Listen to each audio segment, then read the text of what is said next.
देख रहे हैं इंडिया 24/7 लाइव टीवी। मैं शिवानी आपके साथ। नागरिकता संशोधन अधिनियम यानी सीएए में क्या प्रावधान है, इस कानून के लागू होने से किन लोगों को दी जाएगी नागरिकता, इस खबर में आप जानेंगे ऐसे ही कई सवालों के जवाब। जी आपको बता दें कि लोकसभा चुनाव की घोषणा से पहले ही केंद्र सरकार देश में नागरिकता संशोधन अधिनियम 2019 में लागू कर दिया था। केंद्र की मोदी सरकार ने नागरिकता संशोधन कानून का नोटिफिकेशन जारी कर दिया है। लोकसभा चुनाव से पहले केंद्र सरकार का यह बड़ा कदम है। इसके तहत अब 3 पड़ोसी देशों के अल्पसंख्यकों को भारत की नागरिकता मिल सकेगी। इसके लिए उन्हें केंद्र सरकार द्वारा तैयार किए गए पोर्टल पर आवेदन करना होगा। उधर केंद्र द्वारा जारी अधिसूचना जारी किए जाने के बाद दिल्ली, उत्तर समेत कई राज्यों में सुरक्षा बढ़ा दी गई। बता दें कि 2019 के लोकसभा चुनाव से पहले बीजेपी ने सीए को अपने घोषणा पत्र में शामिल किया था। इसे पार्टी ने बड़ा मुद्दा बनाया था। वहीं गृह मंत्री अमित शाह हाल ही में अपने चुनावी भाषणों में कई बार नागरिकता संशोधन कानून यानी सीएए को लागू करने की बात कर चुके हैं। उन्होंने ऐलान किया था कि लोकसभा चुनाव से पहले इसे लागू कर दिया जाएगा। अब केंद्र सरकार ने इसके लिए नोटिफिकेशन जारी करते हुए इसे लागू कर दिया है। तो चलिए अब जानते हैं कि क्या है सीएए। बता दें कि सिटीजनशिप अमेंडमेंट एक्ट के लागू होने पर पड़ोसी मुस्लिम बहुल देशों पाकिस्तान, बांग्लादेश और अफगानिस्तान से आए हुए उन लोगों को भारत की नागरिकता मिल जाएगी जो दिसंबर 2014 तक किसी न किसी प्रताड़ना का शिकार होकर भारत आए थे। इसमें गैर मुस्लिम, माइनॉरिटी, हिंदू, सिख, बौद्ध, जैन, फारसी और ईसाई शामिल है।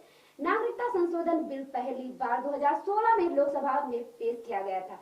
यहाँ से तो ये पास हो गया था, लेकिन राज्यसभा में अटक गया था। इसके बाद से ही इसे संसदीय समिति के पास भेजा गया और फिर 2019 का चुनाव आ गया। फिर एक बार मोदी सरकार बनी। दिसंबर 2019 में इसे लोकसभा में दोबारा पेश किया गया। इस बार ये बिल लोकसभा और राज्यसभा दोनों जगह से पास हो गया। 10 जनवरी 2020 को राष्ट्रपति की मंजूरी मिल गई थी, लेकिन उस समय कोरोना के कारण इसमें देरी हुई। अब सीएए लागू करके बीजेपी लोकसभा चुनाव में कितना फायदा किसको मिलेगा? सीएए के तहत मुस्लिम समुदाय को छोड़कर 3 मुस्लिम बहुल पड़ोसी मुल्कों से आने वाले सभी धर्मों के लोगों को नागरिकता देने का प्रावधान है। केंद्र सरकार ने सीएए को संबोधित एक वेब पोर्टल के द्वारा तैयार किया गया है। 3 मुस्लिम बहुल पड़ोसी मुल्कों से आने वाले वहां अल्पसंख्यकों को इस पोर्टल पर अपना रजिस्ट्रेशन करवाना होगा और सरकारी जांच पड़ताल के बाद उन्हें कानून के तहत नागरिकता दी जाएगी। इसके लिए बांग्लादेश पड़ोसी और अफगानिस्तान से आए विस्थापित अल्पसंख्यकों को कोई दस्तावेज देने की जरूरत नहीं होगी। साल 2019 में नरेंद्र मोदी की अगुवाई वाली केंद्र सरकार ने नागरिकता कानून में संशोधन किया था। इसमें अफगानिस्तान, पाकिस्तान और बांग्लादेश से 31 दिसंबर 2014 से पहले आने वाले 6 अल्पसंख्यकों को भारत की नागरिकता देने का प्रावधान किया गया था। नियमों के मुताबिक बता दें कि नागरिकता देने का अधिकार केंद्र सरकार के हाथों में होगा। वही नागरिकता देने का अधिकार पूरी तरह केंद्र सरकार के पास है।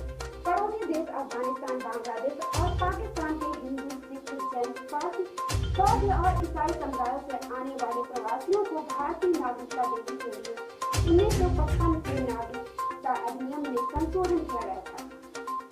ऐसे प्रवासी जो अपने देशों में धार्मिक उत्पीड़न से तंग 31 दिसंबर 2014 से पहले भारत में आकर शरण ले चुके हैं। इस कानून के तहत उन लोगों को अवैध प्रवासी माना जो भारत में अवैध यात्रा दस्तावेज, पासपोर्ट और वीजा के बगैर घुस आए थे। फिर वो वैध दस्तावेज के साथ भारत आए थे, लेकिन तय अवधि से ज्यादा समय तक यहाँ रुक गए थे। सरकार ने इसे पूरी प्रक्रिया ऑनलाइन बनाया है। इसके लिए ऑनलाइन पोर्टल भी तैयार किया गया है। आवेदक अपने मोबाइल फोन से भी अप्लाई कर सकता है। आवेदकों को यह साल बताना होगा कि जब उन्होंने दस्तावेज के बिना भारत में प्रवेश किया था। आवेदकों से कोई दस्तावेज नहीं मांगा जाएगा।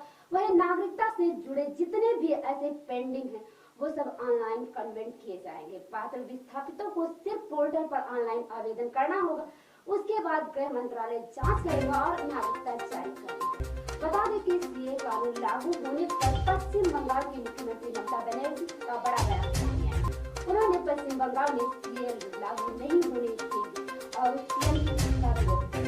ममता बनर्जी ने इस बयान का पलटवार करते हुए भाजपा के सांसद साक्षी महाराज ने कहा कि ममता जी क्या कहती है और वैसे क्या कहते हैं या दूसरा नेता क्या कहता है, इसके बारे में मोदी जी का कहना है कि हम लोग अपने लिए राजनीति नहीं करते, ना ही परिवार के लिए राजनीति करते हैं और ना ही जात के लिए करते हैं राजनीति।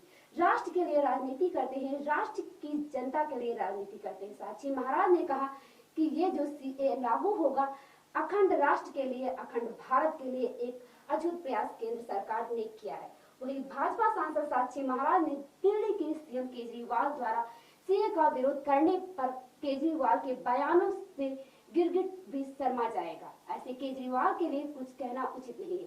सीए का कोई आज मुद्दा नहीं है, इसे लोकसभा में पेश किया गया है। बता दें कि राज्यसभा में पास किया गया। हर बार अमित शाह ने भी यही कहा है कि यह कानून लागू होकर रहेगा। चुनाव में जो वादे किए गए हैं उन वादों को पूरा किया जाएगा, सरकार की गारंटी है। वही साक्षी महाराज ने ओवैसी के लिए कहा कि विक्षिप्त व्यक्ति के प्रश्नों का उत्तर देना मैं उचित नहीं समझता। सीए से क्यों डरना, या तो सबका साथ सबके विकास के प्रयास से चल रहा है। ममता जी राज्य में रहेंगे या नहीं, ममता जी का राज्य जाने वाला है। तो ऐसे ही तमाम बड़ी खबरों के लिए देखते रहिए इंडिया 24/7 लाइव टीवी। नमस्कार।